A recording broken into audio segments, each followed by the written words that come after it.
Hello, everyone, and welcome to our game week preview for game week 10 here at American Scouser TV on our weekly fantasy show. I am joined, as I am each and every week, by my partner in crime from Chicago. How are we doing today, my friend?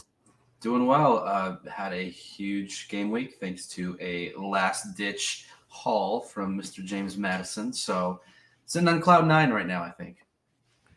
Well, I always like it when my co-host tells me they had a great week, and I think I outscored them. That is usually a good start to the program. If you haven't picked up on it, Gally Just throw likes that to in. win. Just throw that in there. Gally likes to win, and somehow he continues to win while losing in this league. But we'll get to that, and we'll get deeper into it. While we're at it, let's start where we do every week, which is inviting folks to our league. The American Scouser Cup is still open. We are going to keep registration open as long as possible, primarily so that folks can get engaged, and hopefully next year we'll automatically get them re-registered, and it will continue to grow year to year. It is a traditional league with traditional scoring. We will be talking about monthly leaders moving forward, but it does have a really great competition shaping up. Now, for those of you that are aware, we are recording this on Monday this week, right after the final match between Nottingham Forest and Leicester City this week. So some of the tables have not updated yet. I believe our table here has not. Don't expect too much change up here at the top. Most of the higher scores have been there for quite some time. So it's going to take a little bit of a push to jump into this top 10. But some really nice scores, top 50,000 for Ted Huddick. And we have a few others that have cracked into the top 100,000 as well. So, here's to seeing one of our contributors' names up on that sheet eventually. But I'm not so confident that anyone here sitting on this pod is going to be finding their way onto this leaderboard anytime soon. Um, but with that, we will kind of roll back off, and we're going to go into our discussion this week, starting where we always do, which is kind of looking at the combination of our league table as well as, of course, our head-to-head league for our American Scouser contributors. Myself and my Monday night podcast foe, Paul Bickler, had a head-to-head this week. Came down to the aforementioned James Madison.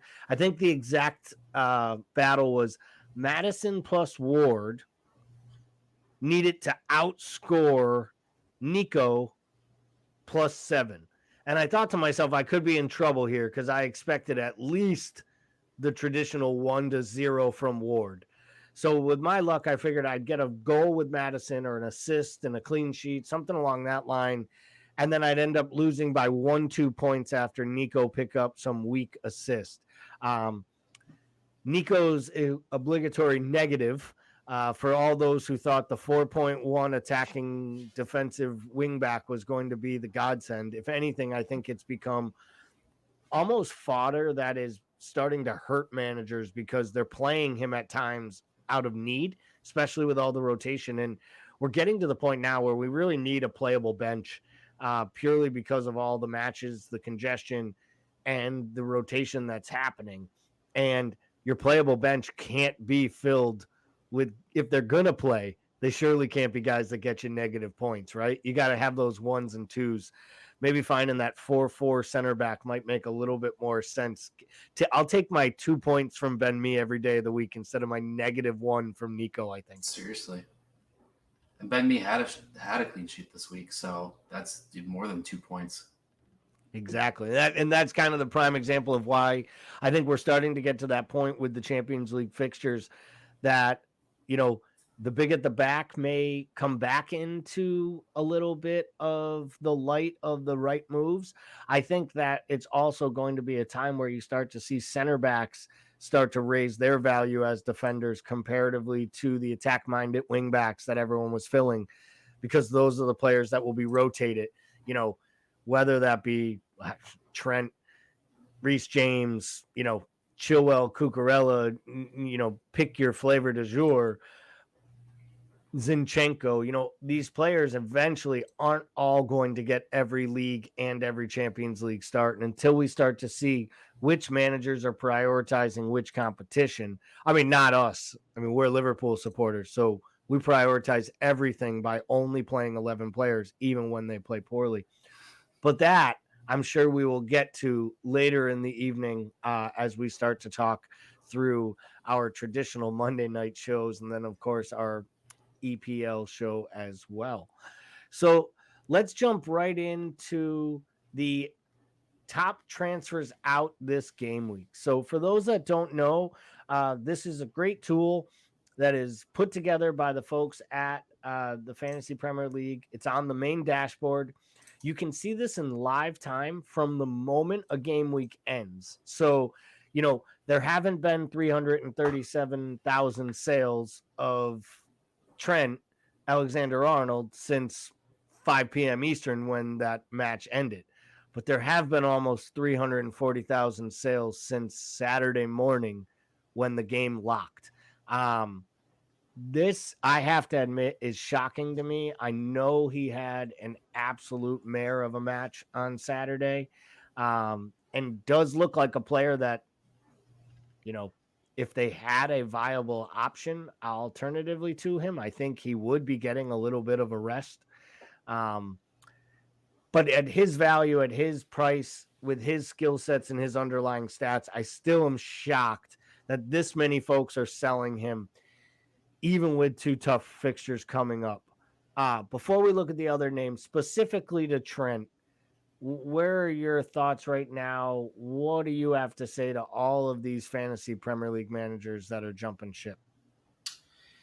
I mean, I jumped ship myself, so I don't know how much there is to say with being on the other side of things. I feel like right now what a lot of managers are feeling for the price tag, it's just not worth it right now. And there might be a point where Trent kind of gets back to the fantasy form that he's had over the last couple of years that have made him one of the best assets to have in the back. But if things continue like they have been, it's hard to invest that much money into someone who's not going to be giving you those kinds of returns. Similarly, having a Ben Mee who might find a clean sheet once every 3 games costs almost a little bit more than half, but that's an alternative that players are just wanting to look into, to spend that 3.5-4 million elsewhere, whether it be up front or in midfield.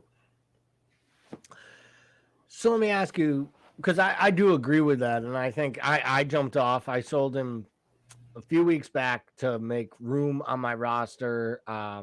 I haven't wild carded yet. The plan was really to utilize the wild card to bring my Liverpool assets back in. It's funny, I was mad at myself because I almost wild carded Saturday night or Friday night late. And then I was like, no, you made this whole plan. And then the guys I was going to wild card to were starting to really have like a good early part of the day on Saturday. And I was like, see, you should have wild carded. And then by the end, I think I would have scored less with my wild card than the team that I stuck it out with. But who knows? Because I probably would have captained Holland no matter what, which ultimately everyone feels like they had a great week, but we all had great weeks because we all had captained Holland. But I think my bigger concern is it's not just Trent. I mean, if you really look at it, Reece James hasn't been worth the $6 million price tag for over a month. I'd argue Cancelo hasn't been worth the price tag all season long. I mean, I think he only has one attacking return on the entire season. If they weren't keeping so many clean sheets, I'm not even sure that Cancelo would be worth that price range right now. And I think that's where I'm struggling with is like, I quantify holding on to Cancelo because of all of the attacking minded that City has up top. Then I look at myself and say, why am I worried about selling Cancelo if I can pull that out of, a 5.5 million midfielder or a defender? And I think that's where I have to figure out, should I be looking at, 4.5 million center backs from Palace and really looking to get myself into, maybe turning a Luis Diaz into a Sterling or turning, another one of my $5 or $6 million midfielders into an $8 million midfielder. Maybe that's the upgrade that we really should be looking at happening right now, or getting to that triple premium where you can have a Haaland, a Kane, and a Salah, or a Son, Kane, and Haaland. Because I really think what we're seeing this year is the people who have the people who have the right premium assets every week are the ones that are actively moving up. Yeah. And scary as that is, that's mainly people who started Molus and stuck it out. Yeah. I think part of the Cancelo thing, though, to a point, he's still the second most. He has the second most points out of any defender in fantasy right now, as it stands. So I think if you're going to look at the premium defenders, I think that's the only one that has made sense throughout the first 9 game weeks. And I think part of it is just having that third city asset, because for a long time, it was easily Haaland, Cancelo, and then you kind of had the rotation, the pep roulette in the midfield. You didn't really know who to go for. So I think part of it is just having that third city asset, which is why I think a lot of people are staying on Cancelo. But if someone like Foden and De Bruyne are going to be battling for those points as well, then I could see a Cancelo downgrade to a lower defender to then move up to a Foden at 8, like you said, or the threemium with KDB, which is kind of what I was thinking of doing with myself, is having 3 city attacking options rather than having a third city player in defense. But I think that's the only reason why we still see Cancelo owned as much as he is, because he has scored enough points to be in the top 2 of fantasy, and he is that third city asset that everyone needs. Yeah, I'm. What are your thoughts with City with regards to the rotation as this starts to happen? As they start to play more of these matches in the Champions League, do you expect to see less minutes for Foden and Grealish and Mahrez, and Silva, and that they'll start to kind of share some of those minutes? And what does it? At some point, Haaland is going to be given a rest. Can City honestly chance doing that in the Champions League? Haaland will get his rest during the World Cup. I am fervent on believing that they are going to play him as much as he wants to play, as much as he can play up until the World Cup, because he gets the benefit of not having to spend a month playing internationally, a month playing more minutes for his national team. So I think he's going to get as much play time as possible. So as far as the midfielders go, I think age has a big thing to do in Foden's advantage. I know these are all professional athletes and they're all fit, you're right, and then they're all conditioned to be able to play X amount of minutes. But I think being someone younger like Foden, like we've seen with Trent, is that you can get a lot more miles out of them earlier on and not feel too badly about the rotation. I feel like Foden is one of those pieces that won't be rotated as much as Grealish and as Silva and as Mahrez. So I think if you are looking for a third city asset, that isn't KDB or Cancelo, then someone like Foden, I think, would be a good get at the 8 million price range, or 8.1, I think he went up to. Yeah, a slight price increase. I do think Foden's good. There's something about starting players, something about having players that over 8-9 million and not knowing that they're going to start. It's always been something that's been a struggle for me, and that's why I've struggled with, the Mahrez's, the Fodens, the Grealishes, even the Bernardo Silvas, because right when you think you have it down, Gundogan starts 6 straight matches. Yeah. And you're like, wait, what? And the idea that City has to focus on the Champions League, like that to me is a big deal. And I know what you're saying, but they're one bad injury to Haaland away from being last year's City team all over again. Because it's really the major addition that they made was changing it all up with Haaland. And we all know that Haaland does have injury concerns. And I think if they were to just play him every minute right up to the World Cup with this idea, if he gets a muscle injury or he gets hurt, will they fall off? No, because I think Alvarez is a really, really good deputy. But let's not kid ourselves. They're not this juggernaut without Haaland. Yeah. And we could with Haaland, they're not top of this league. So it's like they do have to worry about what that looks like with and without him. Yeah, I mean, and then we could see. I say that he won't be rested, but he could easily play 60 minutes and then get taken off. Like I don't think he against United. I don't know if he had to play the second half. Those are one of those instances where he could have gotten that rest, that break. And so while I say that I don't think he's going to get rested, I do believe he's going to be taken out rather early in some of these midweek games, especially Champions League. If you got a Champions League game wrapped up, and it's 4-0 in the 60th minute, I don't think Holland's going to see the next 30 minutes, especially once they've got the group all tied up. Then you don't need to worry about having Holland in there at all. Which I am 100% agreement with, except for he played 90 minutes of meaningless football against United up by 5 goals. Right. No, and that's exactly what I'm saying. Is I feel like he should have been taken out. And that's kind of where I guess I get more and more nervous, is that there's never rhyme or reason, it seems like, with Pep's maneuvers. Yeah. And I could just feel it happening. Like, obviously he's going to start in 2 weeks against Liverpool. I don't expect him not to play. There's just something there that eventually I do think some of the rotation will start to happen. What are you saying here? Obviously, are we both in agreement? We'll get to that bastard in the second line a little later. Do you think the Mitrovic thing is just down to folks saw him hobbled off? They heard he had an injury after the internationals, then he gets injured, can't finish 45 minutes, and they're just assuming. Have you seen an update on him? Is there talk that he'll be out for a few weeks? The only thing I've seen, because to be honest, I haven't seen much about it this weekend. It's been quite a busy weekend. The yellow warning sign in FPL has him at 75% chance playing next week already. So I feel like it's not a bad percentage to go off of, but I think it was a knee-jerk reaction to this guy's leaving in the 24th minute or whatever it was, and no idea what's going to happen, so let's just get off of him right away. I think that's what happened to those 300,000 people. And obviously Kulusevski was not fit, wasn't able to play. Does sound like he's going to be out for a few weeks. Mm-hmm. Sounds like it could be a little longer. I don't know if it was a hamstring or an ankle, but it does sound like he's going to be gone for a bit. And I think there was always fear there. I think Antonio Conte is absolutely enamored with Richarlison. I think he loves his attitude. I think he likes his makeup.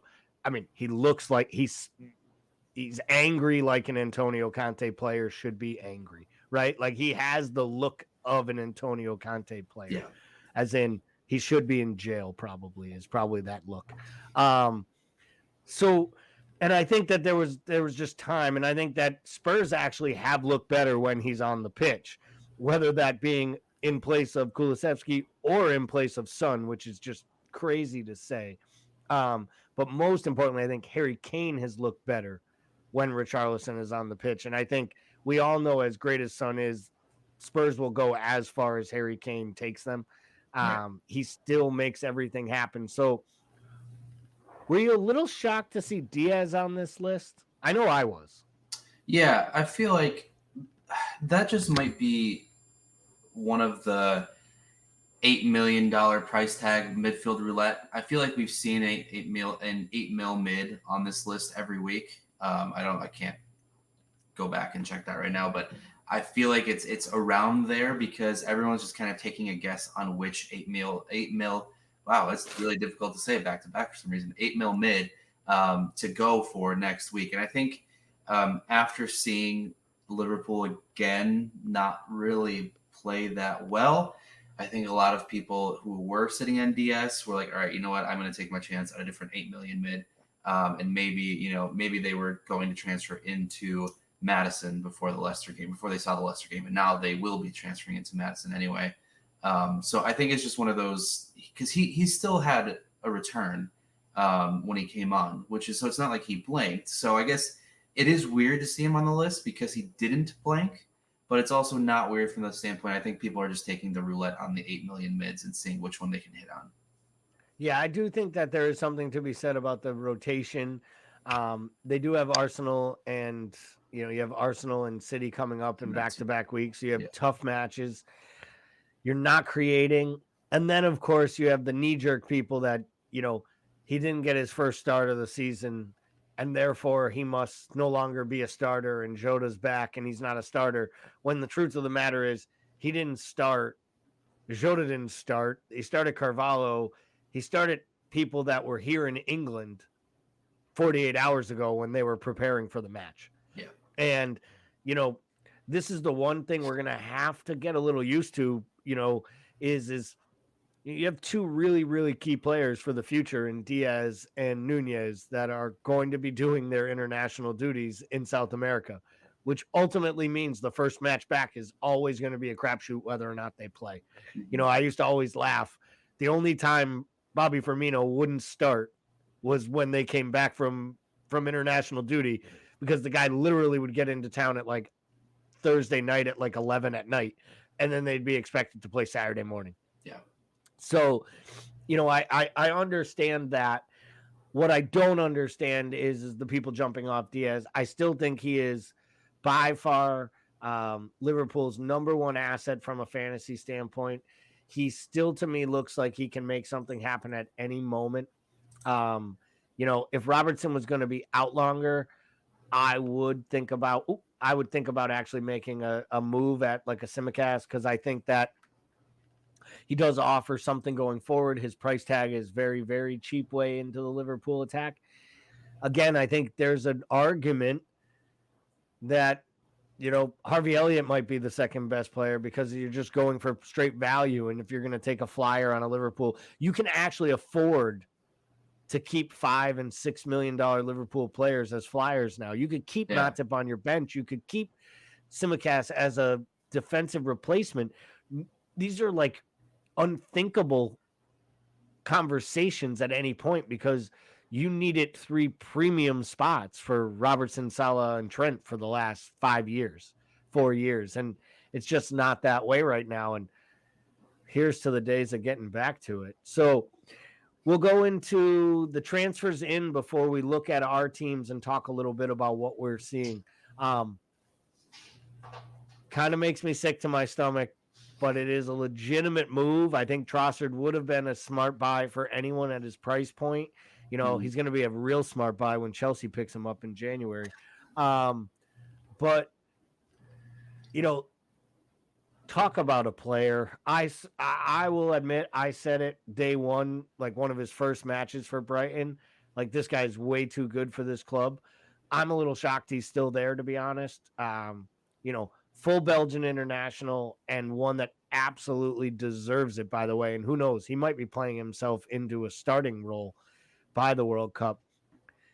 Do you think that's just the goals, what people saw on Saturday, doing it at such a big place like Liverpool? Or do you think maybe it's the idea that change in shape, change in attacking formation, and it actually looks like he's going to be deployed in a front three and not as a wing back? Yeah, I think there's truth to both of those things. One of which I think people still wanted to have some Brighton assets. I don't know. I was a little hesitant with Potter leaving and not knowing what to expect with the new regime. And so I think where we saw Pascal being the most popular Brighton choice, maybe this is more of a safe pick now. If you want one of those Brighton assets, is having Trossard instead of Pascal. I know similarly to you, I've been a big Trossard fan. Last year, I had him for many, many weeks. He did not score at all for me, but I still loved having him on my team. Just one of those things. I think he's just a really likable dude, and it's fun watching him play. So I think there's truth to both the fact that we saw him score 3 against Liverpool, and we want a piece of the Brighton pie, kind of seeing how they're gonna set up. And if Pascal's not the guy. At 6, it's Leandro is only 6.7, right? So it's really not that expensive to have him in there, and you can downgrade from any of your 8 million mids to go up there. You can downgrade from, let's say, your Trent, and maybe people were going down from Trent up to Trossard. So it makes sense to see that. And do you think De Bruyne is just as simple as, if you get rid of Mo, you got to pick somebody up, and why wouldn't you pick up the player that's closest to him and better? Yeah, I think part of that is also leaving enough in the bank to go back to Mo if need be. Even though right now I believe they're at the same price, because Mo's dropped to 12.8. KDB is 12.3. Okay, no, they're not the same price. Excuse me. So there's still that $500,000 gap, but yeah, it's one of those things where I know I went off of Mo to KDB in hopes that once Mo kind of finds his form again, I could go back to Mo pretty easily. Which we keep talking about Mo being off, and while he's still the 8th highest midfield scorer in fantasy, which is kind of weird to think, because you would assume with how many people have gone off of him that he'd be in the 20th range. But part of it is just the price tag, right? I mean, if you've got 6 guys that are cheaper than him, 7 guys cheaper than him that are scoring more than him, then it doesn't make sense to have him. And if you're going to captain Holland all the time, it doesn't make sense to have another $13 million asset, the one $13 million asset. But I think part of it is just the being able to switch from Salah to KDB and back and forth if you kind of want to go off of KDB for 1 or 2 game weeks, especially during the blank game week that City have. Yeah, that's going to be a tough one. Game week 12 is going to be tough on folks. How many of them do you hold? Yeah. I think you just bury Holland on the bench. I don't think it's smart to blow a transfer to bring in Kane for 1 week and go back to him. I mean, maybe if you really feel like using your transfers back to back like that, I think, again, if you build yourself a bench, you should be able to survive 1 week where the whole world is not sitting on your player. And again, that's one of those reasons now more than ever, it's probably important to start shifting from the 3 fodders to actually having playable benches, because I think you will see more rotation. And the 5 subs have proven it's very difficult now to have a player on your team actually be on a bench and not make an appearance. So the 1-pointers, it's not like it used to be where if one of your guys didn't start, there's a pretty good chance he was not getting on the pitch that day, and then therefore you needed your auto subs and get everything in line. The auto subs now are really about, I had no clue that my keeper wasn't going to play today. His wife went into labor, and now at least my backup is going to play. It's kind of that mentality. Anything surprise you? Foden, Trippier, Saliba? None of it really surprises me, honestly. Both with Foden's great day, and arguably you could argue that Trippier and Saliba have been 2 of the best 5 defenders this year. They must both be in the top 5 for overall scoring for defenders, aren't they? Yeah, Saliba is number 1 and Trippier is number 3. So you've got Saliba, Cancelo, Trippier, Gabriel, and Schär. Those are the top 5. It's crazy. And that just shows how much, as good as the clean sheets will do you, because there have been a lot less clean sheets this year than there have in years past. It's the attacking returns for defenders that really that move the needle. And I think Saliba has 2 goals and maybe 1 assist, and that right there is enough to really push you up that leaderboard. And he gets a lot of bonus points, really, really, really solid player. And, I think they mentioned during the telecast that, there are a lot of people that think he might end up being the starting center back alongside Varane at the World Cup, which just blows my mind that France would go into a World Cup that they think they should be favored to win, and their first answer is Varane, but I digress. So we can't see the illustrious team name because we had to fit everyone on the screen. We also can't see your score. So go for a little humble brag and let everyone know what your final score for this week is. It's not much of a humble brag until, for another 2 minutes when you show up with your team. But it finished at 91 points, which has been the highest score of the year so far for me. So that's kind of what I'm celebrating is my best year so far. Given that everyone else had a good week, though, it's not really that amazing. And if you captain Holland, you're going to have a great week unless you pick still a good job, else. Man. You score more than 75 points in any fantasy week, you have to be happy with it. Oh, absolutely. You had a couple moves here, right? You could have started Ward over Pope. I would have laughed at you if you had. So I completely understand why you didn't. It was a crap late goal, just an absolute, destruction of a goal. It's a fantasy killer. teams up 4-0, playing against 10 men, not even paying attention and give up a crap one. Yeah. They happen. Felt for you a little bit with the Rodrigo. I thought he played really well. He was really lively. I thought he was going to pop up and score there in the first half against Villa. That crazy second yellow card just absolutely changed that entire match. I mean, how you can get a second yellow card for blocking off a direct free kick is just asinine once you already have one. But, and in classic fashion, I almost picked that guy up this week too. It was one of those weeks. If I could have got it, I would have ruined it. Any maneuvers, things you're going to do? So I know we talked about Bowen a bit last time, and I will say I was a bit surprised not to see Bowen in the top transfers list just considering how much talk has been around him and him having the game that he had. So I think with my move last week with Kulusevski to Madison and Isak being out for a while now, I think I'm going to focus on looking for an Isak replacement. I don't know if I'm going to look for one that's going to relatively go into the starting 11, which is, I guess it's weird to think about making a move that would not help the starting 11. But I'm trying to think of, for those blank game weeks, I want to make sure that I have enough playable assets, like you were mentioning earlier, to be able to have them rotated in, even if the move this week doesn't necessarily help the starting 11. So I might actually just roll this week and then make 3 changes for a -4 going into that blank game week, just to make sure I have enough guys that I'm happy about having. If I can get away with just 2 transfers next week, I will.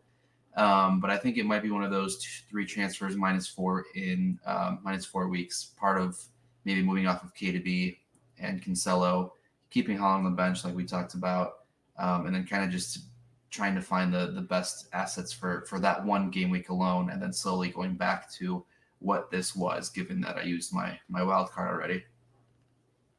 Yeah, I like that maneuver. I mean, I think you look at this week, I think you got to hold out and see what the story is with Mitrovic. I knew Isak would be out for a bit. I didn't know he was red indicated, so that means he's probably out for a few weeks. What are they talking, like a month and a half? It's about that's a considerable hit for you, because you brought him in to be a player that you really were going to rely on.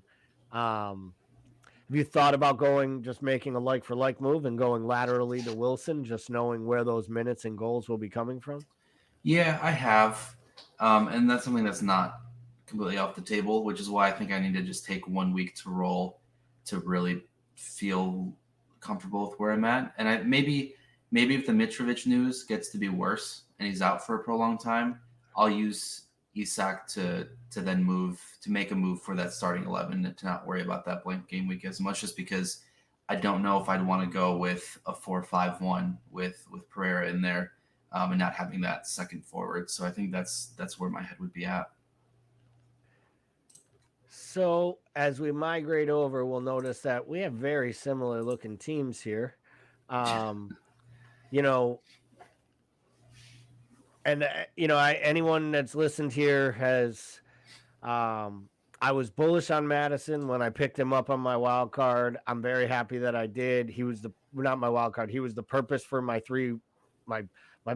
triple move was to basically, I moved off of Salah to free up the room to go to Kane. I've been very happy with that move. Kane has done really well for me. I will stay with this big up top. I will stay with this side until I wild card, and probably game week 13, 12 or 13, if I can hold out that long. But anyone who's listened to this knows I have players I love and players I hate. And I think I've mentioned on every single pod we've done so far on fantasy this year that when I put Mitrovic on my team, bad things happen. And I finally bit the bullet Friday night and said, no, this is the time. His fixtures are right. He's scoring goals for fun. And just like you tell people you can't afford not to have Haaland, like right now, you probably can't afford not to have Mitrovic. So I sell Gabriel Jesus for Mitrovic. The son of a bitch plays 25 minutes, walks off the pitch hobbled, picks up a yellow card, so he gets a deuce, throws up a goose egg, and actually plays. And I thought to myself, you can't make this shit up. You genuinely can't make this shit up. And the best part was my alternate moves were going to be like low-level moves to get a playable player for Bailly. And one of those guys, I was going to pick up Miguel Almiron. That might have worked out okay. Just a little bit. I thought about picking up Harvey Barnes. That would have worked out okay. I thought about selling off assets. It's unbelievable. If I thought about doing it, none of this stuff would have happened, and Mitrovic would have just probably bagged a brace, and got himself 3 bonus points off the shoot. But I will say, at least with Madison's huge day, it salvaged me, and I was able to win my head-to-head matchup, because I not only thought I was going to lose because I picked up Mitrovic, I was going to lose to Paul. And that would mean I'd have to listen to it for an hour in, exactly 16 minutes. So as far as my moves go here, I only have the 1 free transfer. I have to really see. I mean, I don't hate this team, and that's one of my biggest problems. Like, I have players. Like, I'm good playing any of my 5 center backs. I really am. I'm comfortable with all of them. I'm not as uncomfortable even with Bailly, because when I watch him play, he's always creating opportunities, and Gerard's been giving him starts. And at 4.6 or 4.7, I'm okay with the price point. I would like to improve that a little bit. I'm starting to get a little worried about Martinelli, because I think at some point Arteta's going to have to rotate a little bit. And I just feel like Martinelli will be the guy that loses that. But at least, Emile Smith-Rowe seems like he's going to be out for a little bit. So maybe his minutes are a little bit safer, and then I just come back, when it comes time to wild card this team. So I think I'm with you. If I can, I think I roll these this transfer over to next week. I start my side as best I can, probably bring Saliba in, maybe even drop Perisic to the bench, not be as worried if Mitrovic doesn't get a start, that kind of a thing. And just kind of know that I'm either sitting Perisic, sitting Mitrovic, maybe even sitting Saliba, out of just like sheer confidence that Liverpool will show up and put a performance against Arsenal.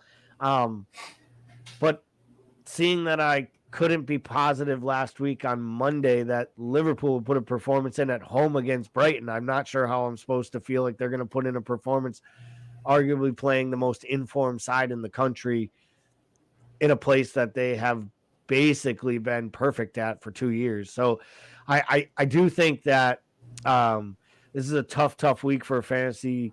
And I think I think you could go a long way in rolling your free transfers this week and just saving them for overall. I think you will do a lot better right now saving your transfers than making gambles. Because I think gambles right now will do nothing for anyone, where I think legitimate opportunities at transfers give you a better chance to position yourself, like you were saying, for that. I don't want to be making moves that I have to transfer out next week. Those are, to me, is a waste of a transfer. The move should be something built for a 2 to 3 to 4 week plan of that player being part of your team, unless you're literally just rolling a certain player every single week. Like, you're going to play the best premium midfielder every week and switch between Son, KDB, Salah, etc. But that to me still seems a short-sighted move, because then all you do is stare at the guys that were on your squad last week and get mad when they haul. Yeah. Any other items regarding players incoming, players going out, anything for this week? Not that I can think of. I think we'll get a better sense of how to maybe approach Liverpool assets for City after this week against Arsenal.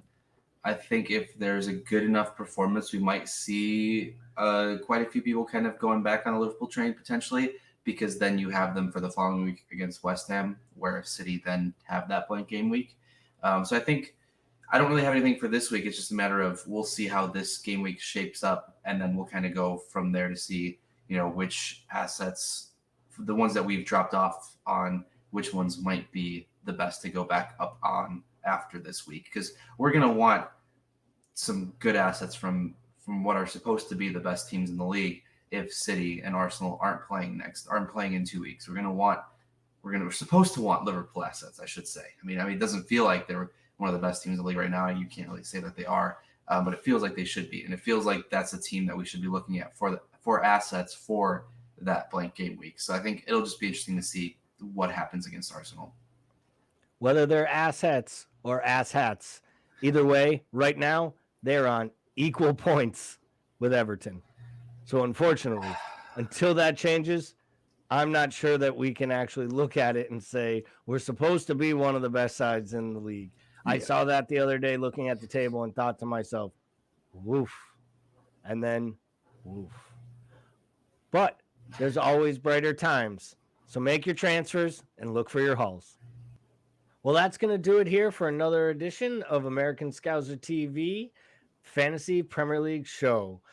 For myself and Mateusz, thank you for listening. Please like, share, subscribe, drop a comment, introduce a friend to the program. We would love to get more input and have your feedback. So from all of us here at American Scouser TV, we hope you have an awesome week. We hope all your fantasy moves work out in your favor. Green check marks for all. We'll be back next week. Thanks and have a great week.